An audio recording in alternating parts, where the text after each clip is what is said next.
Hello, everyone. Thank you for tuning into this week's episode of Henry's Every Angle podcast. This week, we will be having Clay Anders, where we're going to be talking about not falling for the middle class trap. Does he think emotional intelligence can put more money in your pocket? And can anyone get into the rental world? Thank you for following.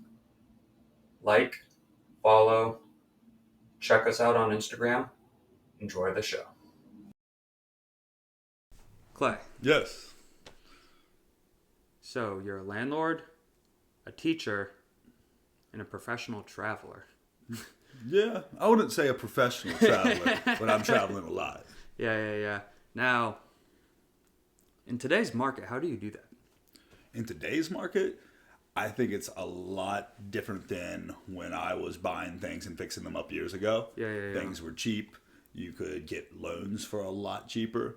Now I think it'd be a little bit tougher for the average person to say, hey, I'm going to buy several properties and fix them up and just let my net worth grow that way. Right. Because it'd be so hard to get approved for multiple loans when the loans are 8% instead of 4% now. Now, the only thing I have to say is that's definitely a lot of those who know how, people who have already had houses, renting out houses. But what about when you first got into it though? Oh, when I first got into it, Like I just kind of had to take a leap of faith and say, hey, I think this is a good time to buy. Things had crashed at that time. It was like 2008, 2009. Okay. So the house that we're sitting in right now was being sold for, I think, 70 or 80,000 less than the house that's connected to it right beside here. Right. Because he bought a couple years earlier. So at that point, I'm like, okay, maybe it will go down just a little bit more, but who knows if it actually will. I can afford it now. I can actually be approved for this loan now. This is the time to move for me. Right. But did you always have the mindset of moving people in? Or did you just see this as oh, I can buy a house right now.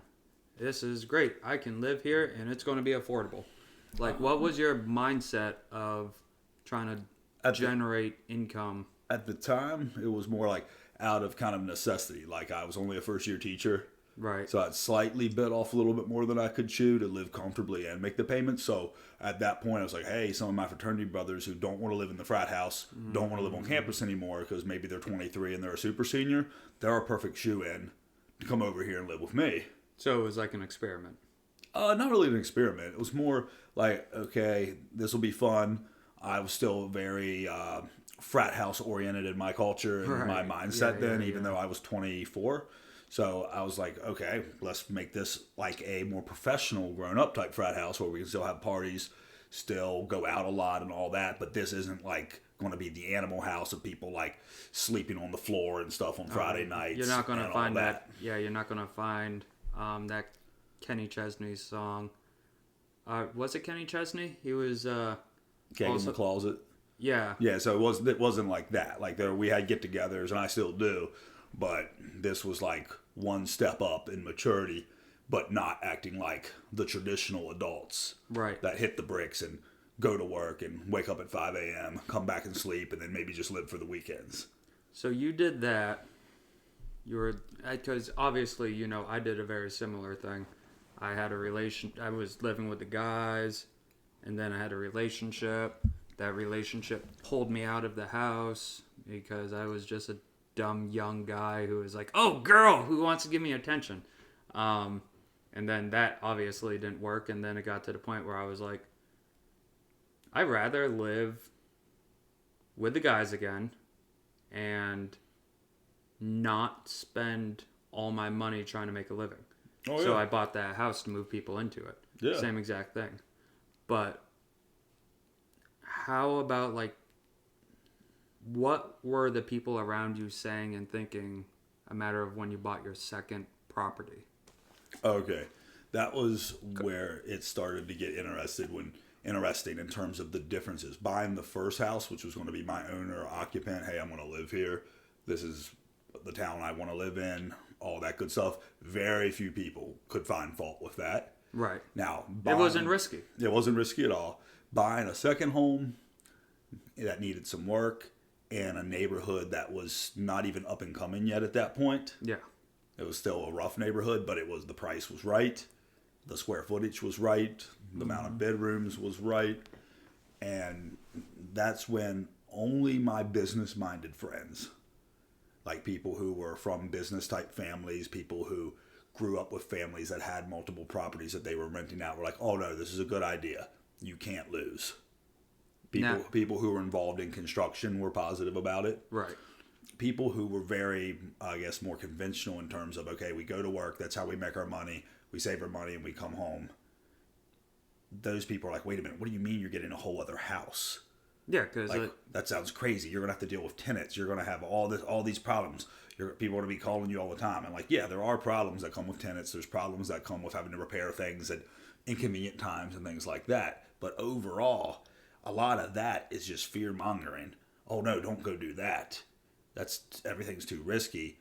And that's people who are only seeing everything through the conventional lens of, okay, I work till I'm 65 or 70. Hopefully my pension and my 401k or whatever it might be is good enough that I can finally retire. Yeah. And they're not thinking in terms of, okay, I need more hard assets. They're not thinking of how our currency is debased ridiculously. Yeah. Even though we're doing much better than places like Argentina or Nigeria or Turkey, where they're losing like 70 to 80% of their value on their dollar or their peso every year.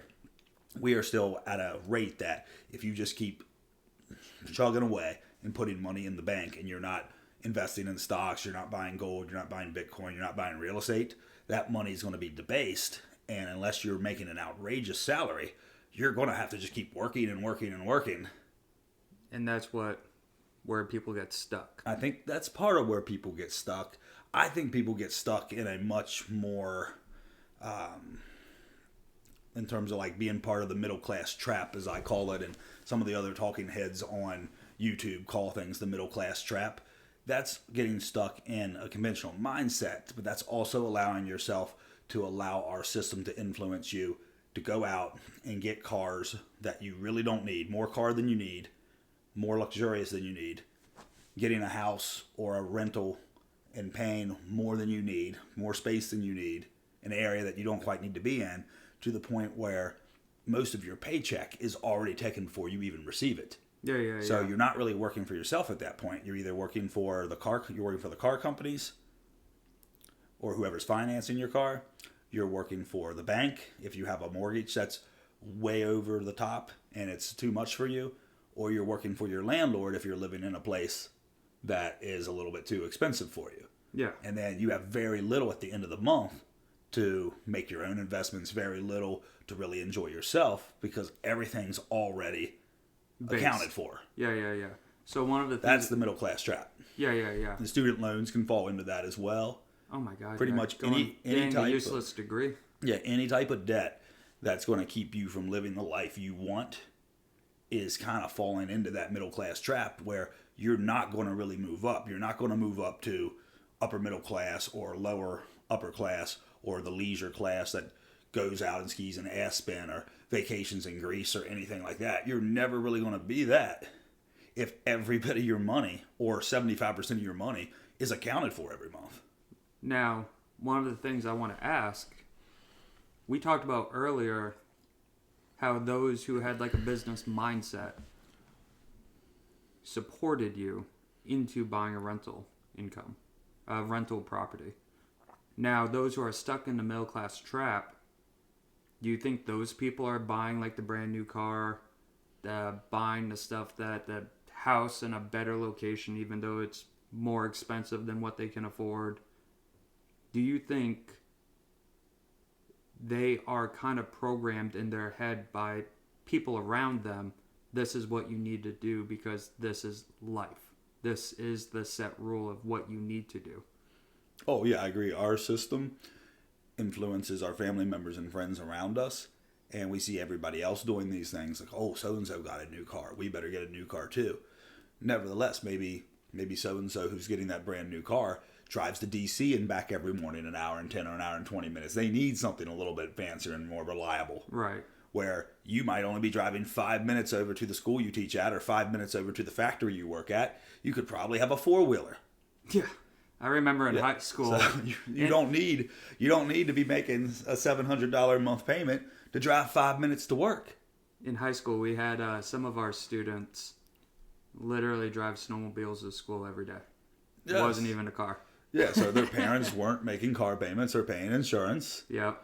Or anything like that. They might not even needed a driver's license, which would require some type of insurance in some states. Yeah. So they kind of circumvented the idea that you have to pay a monthly fee or a bunch of monthly fees to be mobile. They were using four-wheelers and snowmobiles to get to their location. Yeah, and we're probably getting away with it without having to pay anything. Yeah, I mean, you don't have the car payment. You have a registration, but it's not crazy. That's a once a year small payment. You don't have an inspection. Yeah. The other thing to go about it, we talk about like getting a reliable car. Do you need something? We talk about not even just a reliable car, but talk about people buying a brand new car to get to point A to point B. With the way interest rates and banks work, you get a bad interest rate for a used car, and let alone if you were to get a car off the side of the road, that has to come out of a personal loan, not even a used car loan. Where do you think people go wrong on the lines of not being able to save the money to buy a car that's probably a reliable car, but it's not coming from a dealership? I think the cars, and I'm glad you're bringing up the cars. As a landlord, I'll just say that I think car payments, I'll just make this general statement. Car payments seems to be what keeps the middle class in their place and keeps the poor poor. Yeah. Car payments, that's all it is. So people who live in other countries where there's a ton of public transportation and things like that, it's not even an idea in their mind that they're going to have some big car payment. Or even people who live in some of the cities, like where there's New York City, D.C., places with lots of public transportation, car payment can be completely taken out of their life, and they don't even think about it. They take away car payment. They take away Insurance. going back to insurance, Yeah. registration, inspection. God forbid, even get into talking about repairs. Suddenly your transmission goes out, and most people don't have the money in their bank account to be able to do it because they're, again, like what you talked about earlier, all that money's already allocated per paycheck per month. And everyone's always looking forward to, if you're paid like the every 2 week kind of payment, they're always looking forward to, I get paid 3 times this month. Yeah, I got an entire another check. And they typically already have a plan what to do with that money instead of how to invest that money. Oh, very true. Back to the cars.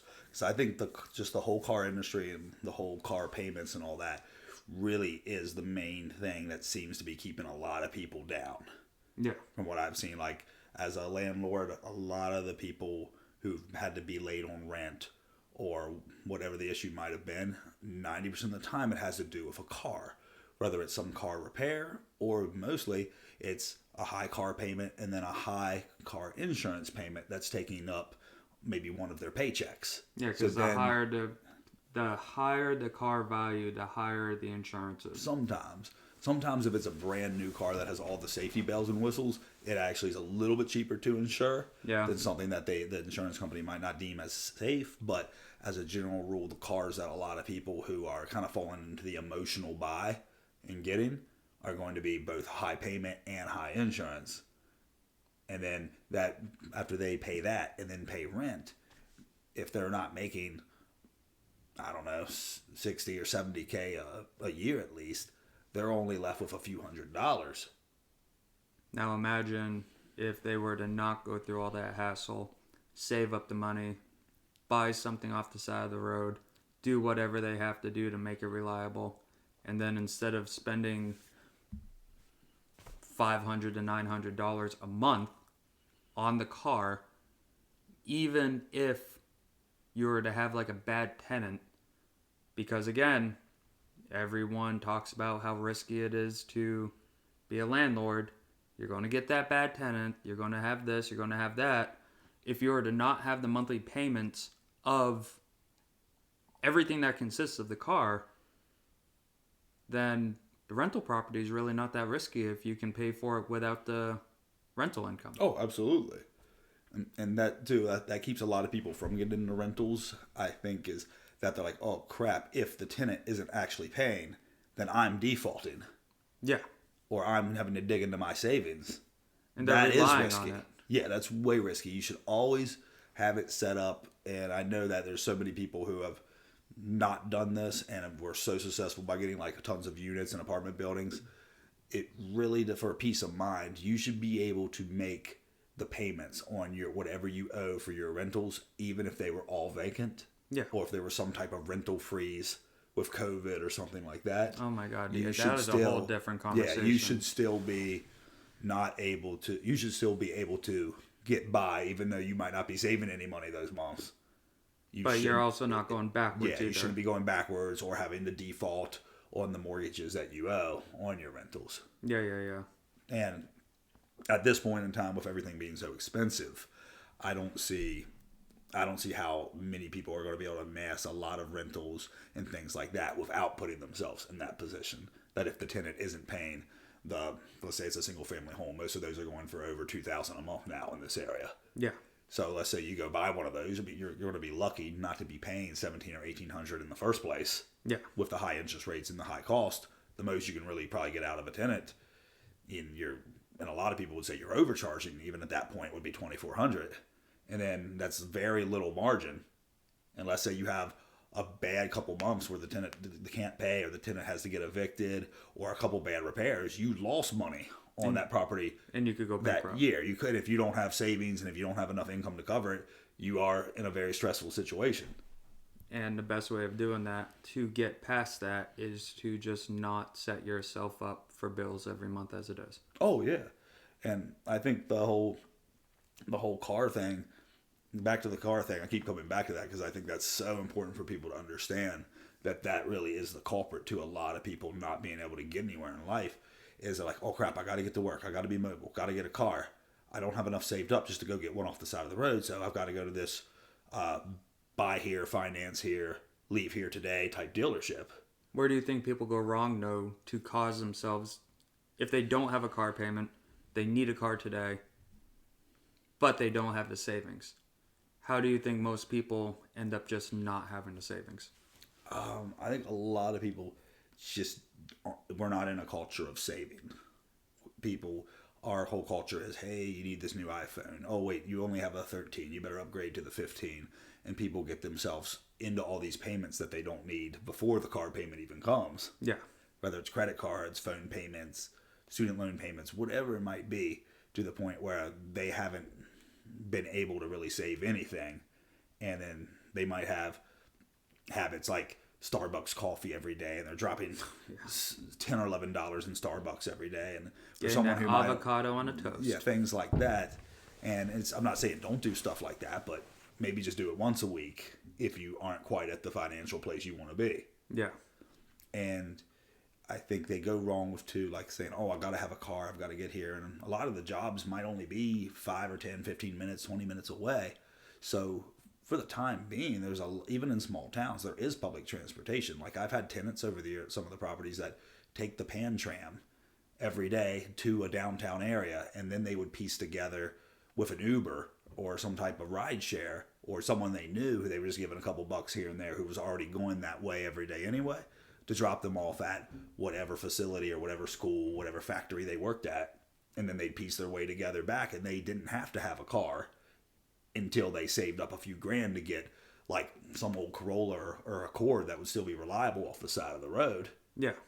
So they got around it that way. And I think if more people thought of that, like, hey, let me hit up my family just for like a couple of months or two. Maybe someone could give me a ride to work. Maybe this neighbor goes that way 2 days a week. Maybe I can ask them to get me to work a little bit. Maybe I can figure it out with public transportation, even though it's a pain to have to drop some money on Uber here and there. That's going to be better than me getting stuck into some loan. That's an awful loan for the next 5 or 10 years on a depreciating asset, on a car that was overpriced at the used car dealership to begin with, because they know you're in a desperate situation. Like, there's ways around it. You just really have to like piece it together and think about it. You have to do the hard instead of taking the easy. Yeah, that is true. It's a lot harder to piece that together and ask for favors from people to, hey, can you drop me off? Can you do things like that? But before you know it, that's only going to be a couple months. And if you're not really paying like that $500 or $600 a month car payment that you would be stuck with, how many months until you can get a decent car? Just depends on what you want. But before you know it, if you actually are disciplined enough to take that extra 500 or 600 you would have spent on this car and just put it away, hell, in 3 or 4 months, you can get a 2005 Corolla or 2005 Accord or something like that. Drive that for a year or two, keep saving up, and then if you want something better, trade it in and put a few more thousand down, and now you have a 2012. Right. And maybe in 10 years, you'll have almost a new car if you really have to have that. Yeah, if that's part of your... Yeah. If that's part of your temporary dopamine hit. Yeah, if that's your goal in life, just work your way up to the car you want. But is that going to allow you to be able to travel multiple times a year too? Well, that's a whole different ball game. And with the whole traveling, like, I don't know if you wanted to segue into like how you do it or why you do it or anything like that. We can, but we'll talk about that a little further, like later on. But how do I say this? We talk about how doing it hard instead of the easy in order to get what you need, because I mean a car's a need. Yeah. Depending on what you're doing, it is a need. Though a car also shouldn't be your only goal. Oh no. Yeah, there are some people who are car people who rather still live in their childhood room till they're 24 or 25 so they can have that hot rod type car. And that is them. Yeah. I think that's silly, but that's them. Yeah, that's their dopamine hit. Like, yeah. And all their extra money from their job goes into making their car just a little bit faster or a little bit louder or whatever it might be, or a little bit more driftable, whatever floats their boat. Yeah, and I mean, if that makes them happy, then I get it. All means that makes them happy. But they should be investing in their future as well. Oh, God, whether it be real estate or investing. Or even if it just means putting your money in a simple IRA. Yeah, they should be doing that too. And there's plenty of people who are very well off, who have done very well, that have their car habit or their car hobby. But it's not taking away a majority of their money. I remember working in D.C. I'm not going to say his name, and if he ends up listening, I'm sorry for making this an example. But he had the biggest truck. He had the extended cab, 8-foot bed, jacked up truck. And he had to work. He told me in order to pay his bills, and this is 6 digits. I'm being very clear. It's like you work in D.C., you make great money. He needed to work 60, 65 hours a week in order to pay his bills every month. How do you make 6 digits a year and you break even monthly? It's because you have too many payments. Yeah. And too high of payments. For something you...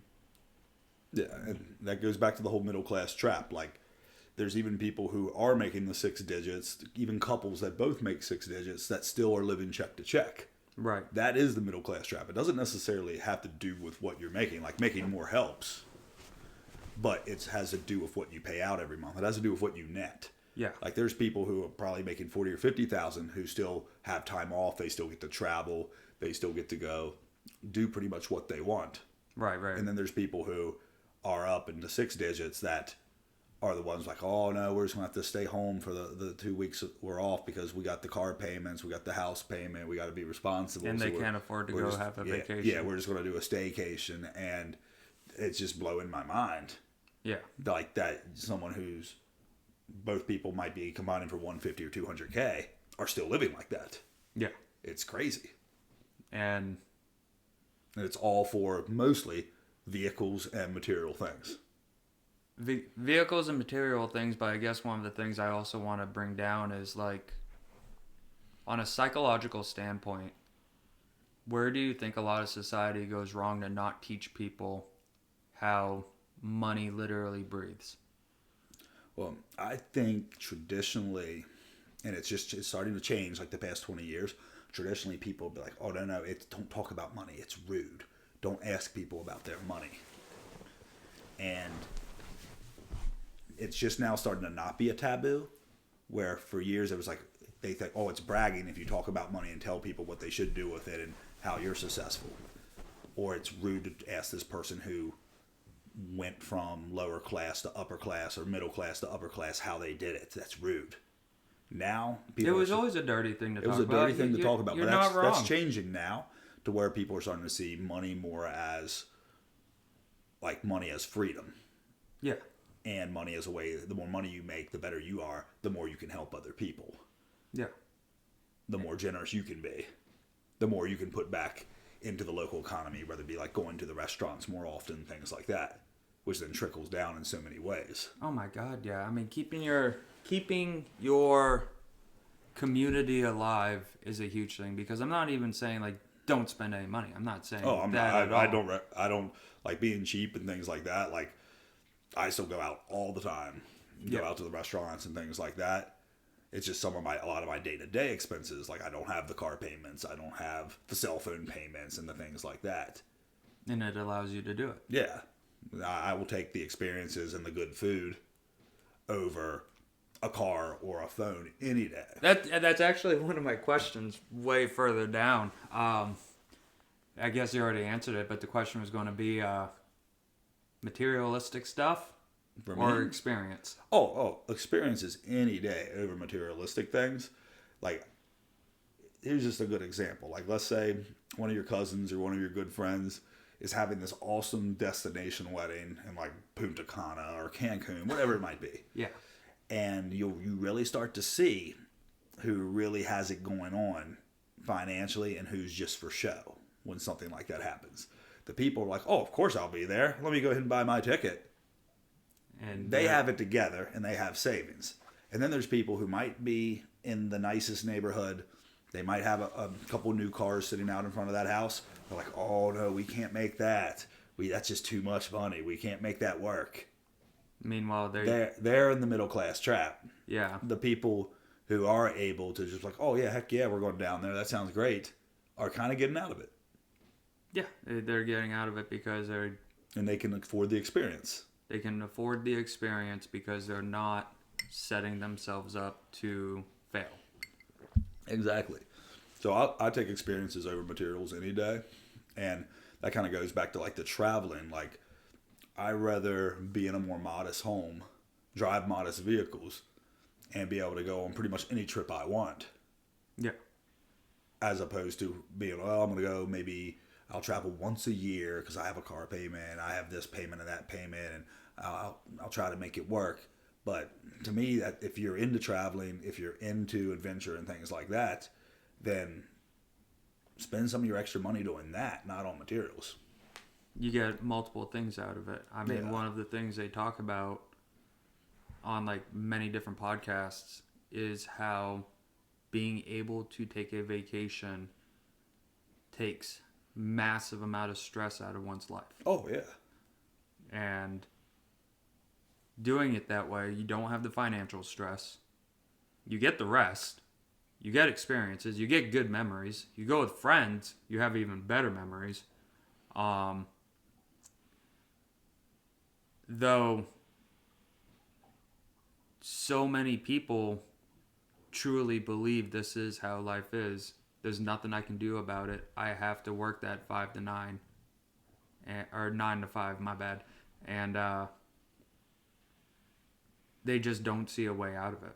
Oh, what would you say to those who want to have this kind of life? So people who want out of that and want to have more time off and want to be able to travel and things like that, they might be in a position where temporarily, it just depends on how long they need to do it, where they are temporarily stuck. They're going to have to do that 9 to 5 they don't like until they can get themselves out of whatever mess they've created. Right. And that just depends on what mess they've created or what life threw at them. Sometimes it's not something they did necessarily. Some things you can't control. Sometimes it's just bad luck, and they're stuck with these medical bills now, or they're stuck with this terrible divorce that they got the wrong end of. Yeah. And they're stuck with that, and they can't just stop working. or there will be people knocking on their door and a lot of other things coming down the hatch for them. But someone who isn't in some type of like terribly unlucky circumstances, they're just going to have to start thinking, okay, how can I get out of this? I hate this job, but I can't just quit because I have some bills and I have to have a place to live. They're going to have to keep working that job until they find something else that might give them a little bit more time off. Right. And then start also looking at, okay, I'm hemmed in by these payments of this, that, and that. How can I get out of this without completely destroying my credit if I'm worried about that? Or maybe trade down a car. Yeah, straight. And I tell people all the time who aren't anywhere close to being able to buy their own house who are getting killed by a car payment. I'm like, just maybe pay $100 on the car for several months. That'll give you a little bit of breathing room. They'll give you a little bit more rope to hang yourself at the used car dealership. Yep. They're eventually coming to pick that car up if you're not paying on it. Yeah. But maybe string that out as long as you can and then be saving that car payment each month. Maybe 2 or 3 months they finally come pick up your car.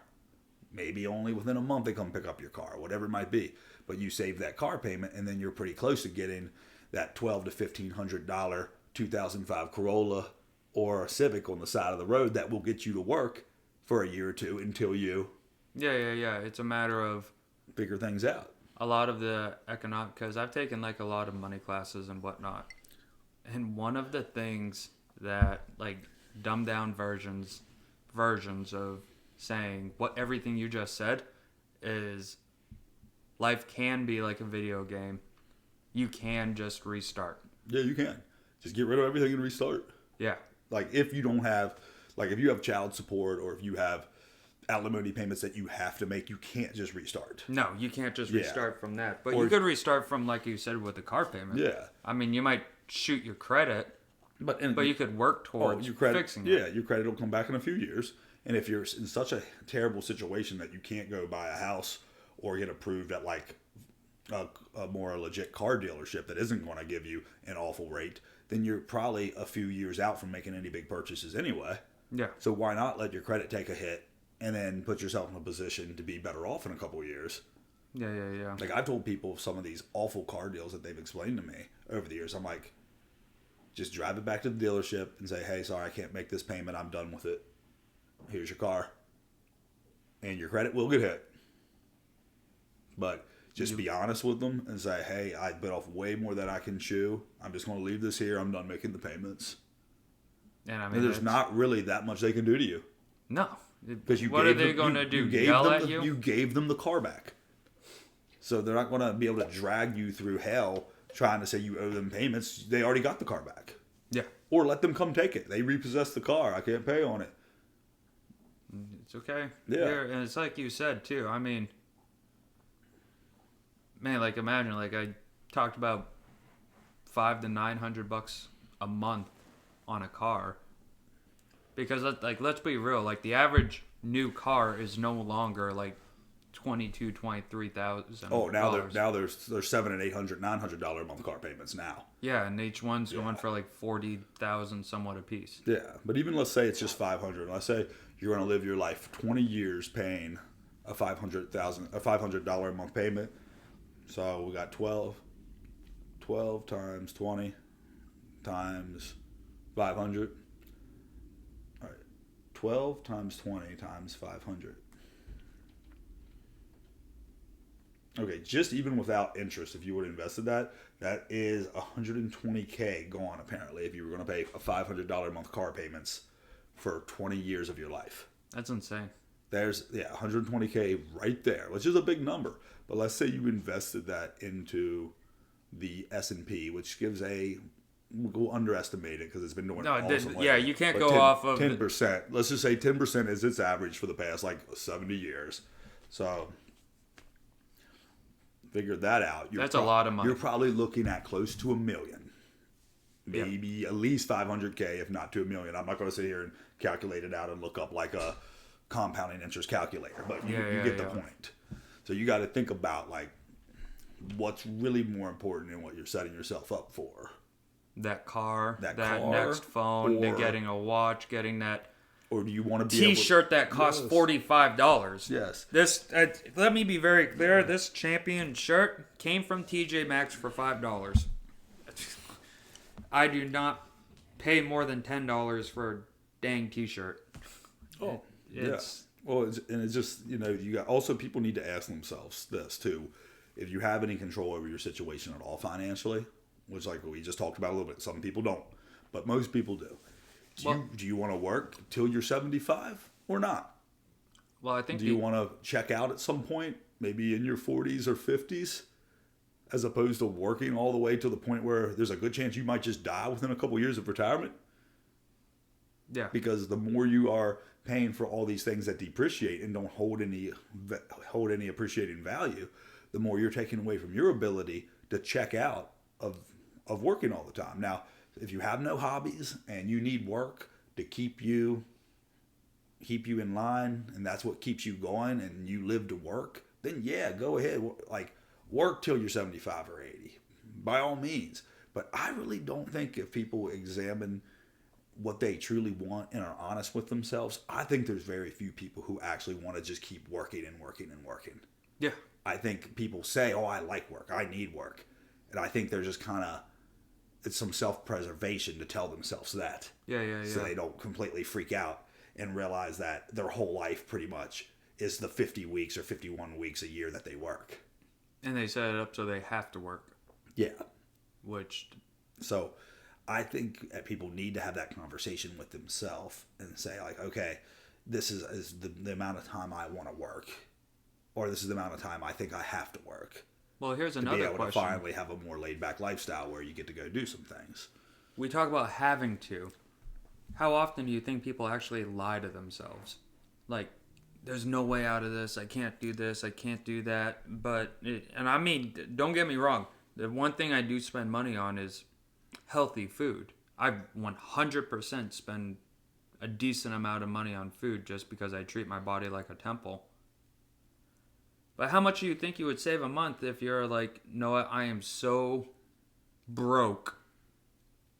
I am going to eat rice for breakfast, lunch, and dinner for 1 month. How much money do you think that would save? Oh my God. If you would just eat rice and beans every day, which there's a lot of countries that's the main staple of their diet, and those people are not dying. They're living normal lifespans. And they're not obese. Yeah, you can get by. And that's the thing, too. Like, if you're really in that bad of a situation, you can go to extremes like Casey's talking about and maybe get yourself out of it a few months earlier. Yeah. Or a year earlier, depends on how bad your situation is. If you're really willing to live lean, like you can go.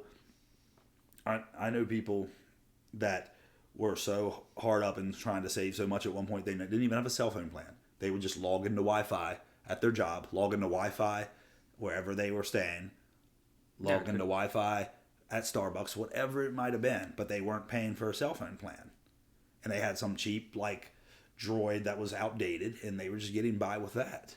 Yeah. I mean, in other countries, most people operate on WhatsApp, and if you ever wonder why, a lot of people from foreign countries only seem to talk on WhatsApp, is that runs through Wi-Fi.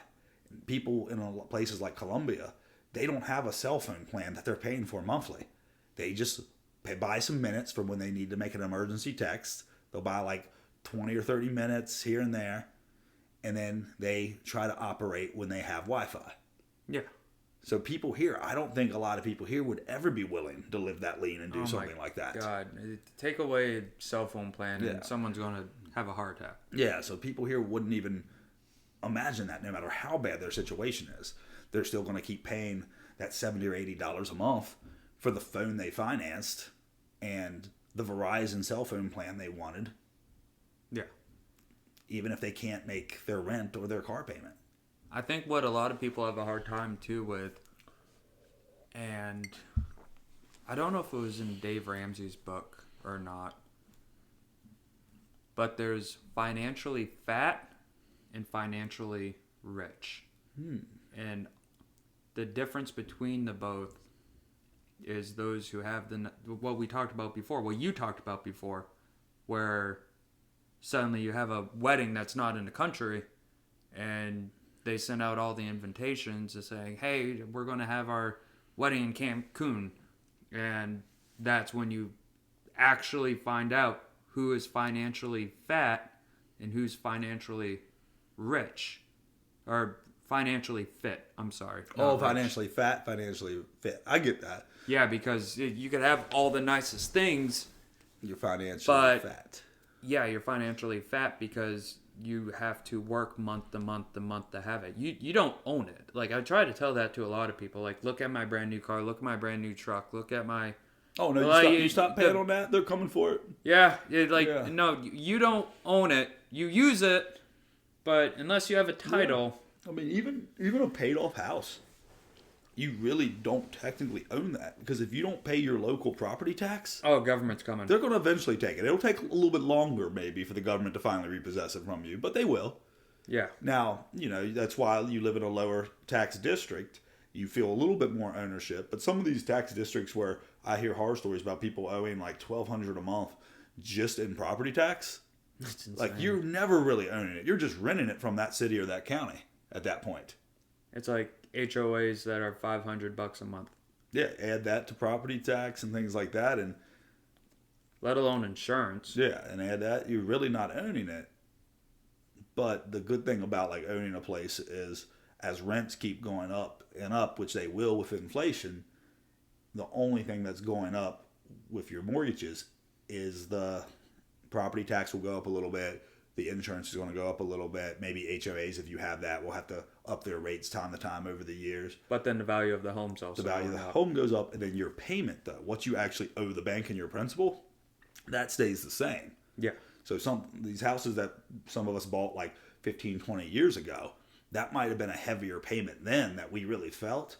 But then, fast forward 15 years, let the currency debase, make sure that you're in a job that gives you some raises, or you've made vertical moves up the career ladder to where that same payment isn't near as painful as it was when you first bought that house. Oh, God, yeah. Things are like so different today compared to back then. It's like my parents, I think they bought their house for $80,000, and now it's worth anywhere from $300,000 to $400,000. Yeah, my parents got theirs for $50K, I think, back in like '81, and I think it's worth $300,000 to $400,000 now. Yeah. And so if they would have kept that original payment, which a lot of people got into trouble back in the day as they kept refinancing to get money out, adding more years to their loan, and then they ended up having to like pay things for much longer and pay higher payments, as opposed to where a lot of people in our generation got to the point where, holy shit, the interest rates have went down so far that we can pay less money and take years off the loan. Yeah. We were in a very different situation, and I think one of the reasons that I know some people, like, once they get a little bit more successful financially, start to get a little bit of ego behind them. I don't think I have changed that much. I think I realized that I am such a product of great timing, where I was able to get in and buy things when things were cheap, when interest rates were low, when banks were more than willing to give money to people who didn't have huge salaries. So the timing really helped me. Yeah. And then I never really inherited money or anything like that from my family. But I had a good family that went to work, did the right things, encouraged me to try to do the right things, and encouraged me to work, as opposed to a family that was holding me back because so-and-so had a drug addiction, or so-and-so never could hold a job or was in and out of jail. I didn't really deal with any of that in my immediate family. Right. So I was in a place where I was encouraged to do well and had pretty good examples around me. So I think... You think that put some pressure on you to try to make good choices? Oh, yeah, absolutely. Like, they definitely weren't business people, so they weren't talking about, like, having rentals or investing and things like that. But they were people who went to work and were responsible. Yeah. So I didn't have any negative influences growing up with making bad financial choices and things like that. Like, granted, like, they were more the conventional type people, like, hey, let's get a new car, let's do this, let's do that. They were totally conventional in that sense. Yeah. But they weren't financial idiots. Yeah, they weren't telling you have to go do the newest thing, or you have to do this because it is what it is. Yeah. And they weren't screw ups that had to bounce from job to job constantly because they couldn't hold a job and couldn't get along with people at their work or anything like that. Right. They kept teaching, and they taught until retirement. it's a little bit, and I'm not saying this in any kind of insulting way at all whatsoever, because one of the things I try to get a lot of people to actually say, and you even said that you were very beneficial to get in, like, into the rental income, to get into a lot of things. Like, it is a privilege. It's a privilege to be able to have a good backboard. Yes, it is. And there's still people who have, like, I know people who've had, like, really messed up family lives growing up, and they've still gotten really successful. They've still invested. They're still living the lifestyle they want. But I think it's a lot harder to kind of overcome that. Whereas there's different levels of privilege. Like, there's the people who were handed, like, so much money and inheritance that they would have to be an idiot to not. But they still typically blow through it. Yeah, if to blow through all of it, they would have to be an idiot. And then there's people that I think, like me, that I didn't inherit anything, but I had so many positive influences around me. Yeah. That's one of the reasons I'm successful. That and timing. Like, for example, my mother was a real estate agent on the side for years while she taught. So I already kind of understood a little bit of how that worked. Mm-hmm. About why it's a good idea to buy a house. When's a better time than another. Right. There's people who grow up with families that might go to work and do their thing, but have no concept of buying a house or financing something or taking out a business loan to try to get another rental property, get something going. It's just not anything that's in any of their sphere of thinking. Yeah. So then someone has to completely get out of the box from what they're raised around to move on a little bit. Oh, 100%. Like with me, like my family owned a home, so I already understood that was a very achievable goal. Yeah.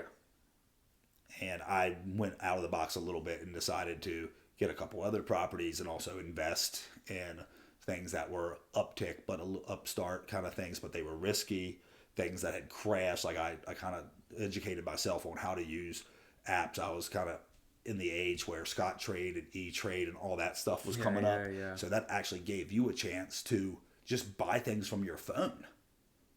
Within a couple years of me becoming a teacher, I could just purchase stocks from my phone. And my parents and the people in that generation, they had to call. They had to call brokers and pay huge brokerage fees. Per stock. Yeah, per stock. And a lot of brokers probably weren't going to give you the time of day unless you already had a certain net worth. Yeah. So they didn't have the access that we have. We have, like, the access to life-changing wealth. Like this Bitcoin. Yeah, like YouTube. You can start listening to talking heads that are great investors. We have so much more access. Now, I'll say that our parents had the advantage in that the wage to cost of things ratio was a little bit more in their favor. So you could be conventional and just chug away, being the most conventional person possible. Your wage matched you would be wealthy. Yeah. Now, unless you're making a huge salary or a huge wage, just being conventional, I don't think gets you out of this. I don't think it gets you that wealthy. No. Like, you eventually will have some wealth when you finally cash in the 401k and your house is paid off 30 or 40 years from now. But you'll be an old person by then. You'll be an old person by then, and that also depends on, going back to what you said, have you had a car payment for the last 30 years too? Exactly. And I think that our advantage really is the access and the technology that we have. Like, we're in a place right now, if you just learn how to use some of this technology, where I know people are going crazy with the crypto and everybody's making a ton of money who's in crypto, and that's great.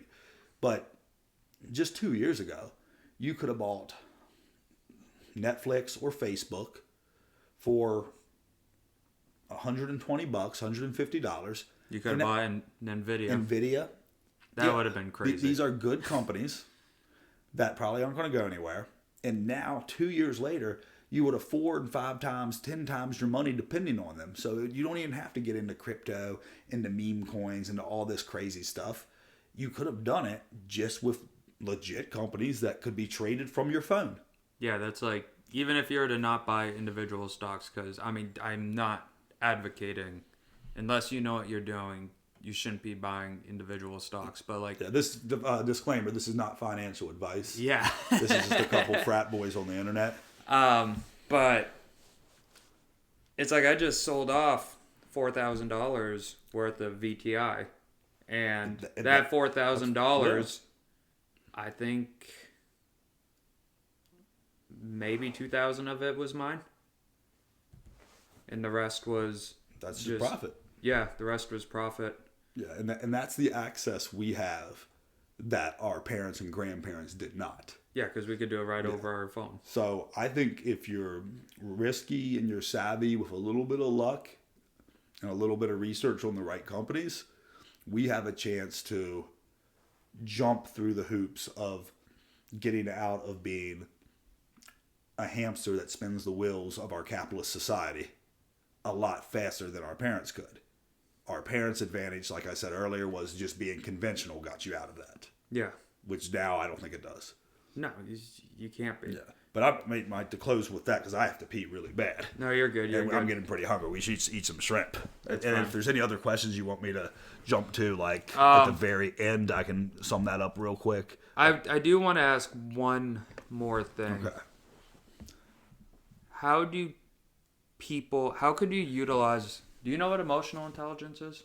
Yeah, it's like being able to like stop, make the right decision, not let your emotions dictate to the point where you do something you regret very shortly after. Now, how do you think emotional intelligence ties into wealth and money? I think the rash decisions that some people make where, oh God, I finally got a new raise. Yes, another $500 a month. Oh, that means I can turn this car in and get this next one. That was an emotional decision. Yeah. And that keeps people stagnant. Yes, and also the emotions and the fear mongering with investing your money into like even things like you're talking about like VTI. That's every stock in the stock market. That's really not that risky. It's going to go up and down, but in the long run with currency debasement, we all know it's only going one way. Right. And that's up. Zoom out and look at the graph for the past 15 or 20 years. Yeah. Now, if America ceases to exist and we go belly up and the whole country and society becomes fragmented and falls apart, then your stocks are not the only problem. Yeah, the VTI not gaining its 15 to 20% a year is the least of your worries. Yeah. But I don't think we're going to go that route. So don't let fear mongering and emotions scare you out of investing into things that are proven time over time. Yeah. To buy. Like, if you want to get wild and like the Bitcoin and all that, that's been great. But I can understand how some people are like, hey, wait a minute, this is a little bit too much for me. I don't understand it. That's fine. Start putting money into VOO, which is the S&P 500. VTI, the total return that he was talking about. The QQQ, that's the NASDAQ. And now, granted, not financial advice, just go look at the graphs and you make up your mind if you think that's a place where you want some of your money. Last question. What's a bigger risk? VTI or buying an avocado toast at Starbucks in regards to losing money? Well, I think anything that is, like, granted, I'm sitting here saying earlier that I pay money for experiences and I love experiences. But anything that's just gone immediately, there's not going to be much return on that. And yeah, so I'd say the avocado toast because you could have made that at your house for a lot cheaper. Yeah. Now, splurge every now and then. And like I said, like being cheap is not going to make you happy. I don't think if you're like so cheap that you won't go out to eat, that you won't go take that vacation that your buddies from college want to like get everybody together and go on. Being cheap is not going to make you happy. Being cheap won't make you happy. And this isn't a matter of trying to save money to be able to become rich. But, I mean, if all of your friends are going out to a place that's going to cost you $100 on a Friday night, you could probably spend 5 to 7 days eating super duper cheap instead of spending the money at the grocery, like spending $120 at the grocery store every week. You could go off and spend like $20 on really cheap food to go get the experience if you want that experience and break even. Yeah, absolutely. There's ways around it. Like, the difference might be you have that group of friends that wants to go out once a month and do that. Yeah. If you have a group of friends that's out every Friday night doing that and you're not in a great financial position, you can easily just do one time a month with them. or you could eat beforehand and just show up. I can't tell you how many times I've done that. Show up a little bit late and then just buy a drink and hang out. I've done that many times. You're still supporting the business if you buy a drink or two. It's called pre-gaming. Yes. So you can pre-game with food as well. It's not just drinking. Yeah. Pre-game. Oh shit, we're going to a place where every plate's $100. All right, I'm going to pre-game, and then I'm going to show up and get one of their beers or cocktails and maybe a little appetizer or a soup. Yeah. So I'm still supporting them and being with my friends. Yeah. But I'm not going through the whole 9 yards of all this. Yeah. If you're not in a good financial situation, that's a good way to get around that and still have that same experience. Right. So, but that's a good place to wrap up. Yeah, Clay, everyone. And Thank you for so much being my first guest. Absolutely, my man. I'm gonna go Yeah, pee go real on, quick. man. And if you want Go some on. shrimp or anything, I'd love shrimp. Let's eat some shrimp. Shrimp's a lot cheaper at home than at the restaurant. Yes.